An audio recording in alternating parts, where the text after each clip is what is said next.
নমস্কার, আমি দেবপ্রিয়া সাহা, একজন ডায়েটিশিয়ান এবং ডায়াবেটিক এডুকেটর। আজকে যে টপিকটা নিয়ে আলোচনা করব সেটা হচ্ছে সিকেডি পেশেন্টরা কি কি ধরনের চাটনি খেতে পারবেন। কারণ এই প্রশ্নটা আমাকে পেশেন্টরা মোটামুটি ডেইলি বেসিসেই করে থাকেন যে এই যে গরমকাল আসছে বা শীতকালেও বিভিন্ন রকম সময়তে কি কি ধরনের চাটনি একজন সিকেডি পেশেন্ট খেতে পারেন, আর আদৌ কি তারা চাটনি খেতে পারবেন। তো আমার বক্তব্য এই যে তারা অবশ্যই চাটনি খেতে পারবেন এবং বিভিন্ন রকমের চাটনি আছে। প্রায় মোটামুটি আজকে আমি 4-5 রকমের চাটনি সম্বন্ধে আলোচনা করব। সেই 4-5 রকমের চাটনি কিন্তু একজন সিকেডি পেশেন্ট অনায়াসে বাড়িতে বানিয়ে খেতে পারবেন। তাহলে চলুন এক এক করে শুরু করা যাক। প্রথমে আমি যেই চাটনির কথা বলবো সেটা হচ্ছে আমাদের সবার বাড়িতেই মোটামুটি হয়ে থাকে আর সবার ফেভারিটও বলতে পারেন, টমেটোর চাটনি। টমেটো একটা মোটামুটি মডারেট পটাশিয়ামের ফ্রুটসের মধ্যে সবজির মধ্যে পড়ছে। তো এই টমেটোর চাটনি কিন্তু একজন সিকেডি পেশেন্ট সেই জন্য বাড়িতে বানিয়ে খাওয়া যেতে পারে। কিন্তু এই টমেটোর চাটনি বানানোতে অনেকে কাজু, কিশমিশ, খেজুর, আমসত্ত্ব এ সমস্তগুলো ব্যবহার করে থাকেন। কিন্তু যদি আপনারা টমেটোর চাটনিটা একজন কিডনি রোগীর জন্য বানিয়ে থাকেন তাহলে আপনারা সেক্ষেত্রে কিশমিশ বা খেজুর বা আমসত্ত্ব যে কোনো একটাই ব্যবহার করবেন বা যে কোনো একটাই আপনারা অ্যাড করবেন। কারণ এই প্রত্যেকটি হচ্ছে গিয়ে আপনাদের একটু পটাশিয়ামটা বেশি থাকে ওগুলোর মধ্যে।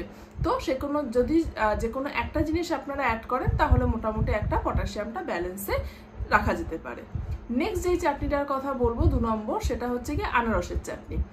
আনারসের চাটনি এই কারণেই বলছি আমি, কারণ আনারস হচ্ছে একটা লো পটাশিয়াম ফল। প্রথমত এটা কিডনি রোগীরা অনায়াসেই খাওয়া যেতে পারে, খেতে পারেন আর কি তারা।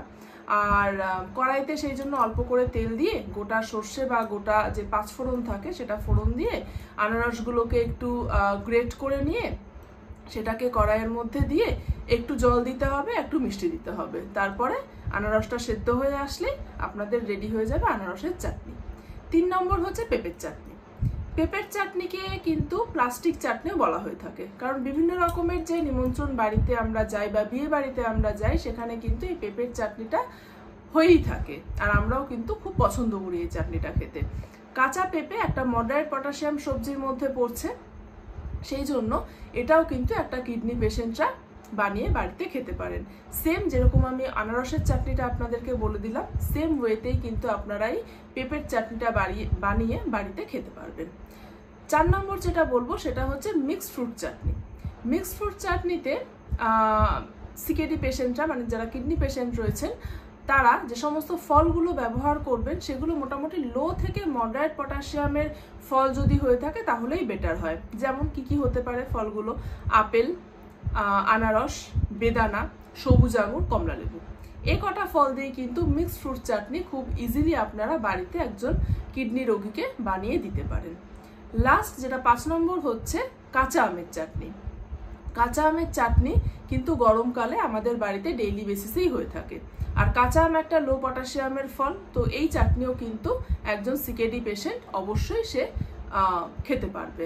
কাঁচা আমের চাটনির সাথে সাথে কাঁচা আমের টকটাও কিন্তু একজন সিকেডি পেশেন্ট খেতে পারবে, কারণ অনেকের যাদের ডায়াবেটিস থাকে তাদের চাটনি না খেয়ে তারা এই কাঁচা আমের টক কিন্তু খাওয়া যেতে পারে। আর এই কাঁচা আমের টকের ব্যাপারে আরেকটা জিনিস বলে রাখাটা দরকার, টক বলতে একটু লিকুইড টাইপের হয়ে থাকে জিনিসটা। তো আপনাদের সিকেডি যাদের স্টেজ 1 to স্টেজ 5 অবধি যারা রয়েছেন তাদের কিন্তু একটু ওয়াটার রেস্ট্রিকশনস থেকে থাকে due to oedema, pedal swelling এ সমস্ত কারণে। তো সেক্ষেত্রে আপনারা কি করবেন, যে সমস্ত যদি ওয়াটার রেস্ট্রিকশনস থেকে থাকে তো আপনারা একটু লিকুইডটাকে অ্যাভয়েড করে অল্প পরিমাণে লিকুইডটাকে নিয়ে খাওয়ার চেষ্টা করবেন। তাহলে এই 5 রকমের চাটনি কিন্তু প্রত্যেকটি সিকেডি পেশেন্ট যাদের স্টেজ 1 থেকে 5 অবধি রয়েছেন তারা কিন্তু অনায়াসে বাড়িতে বানিয়ে খাওয়া যেতে পারে। আর একটা জিনিস, এই চাটনিগুলো বানানোর সময় মাথায় রাখতে হবে যে ভাজা মশলার গুঁড়ো কিন্তু কোনো রকমভাবেই ব্যবহার করবেন না।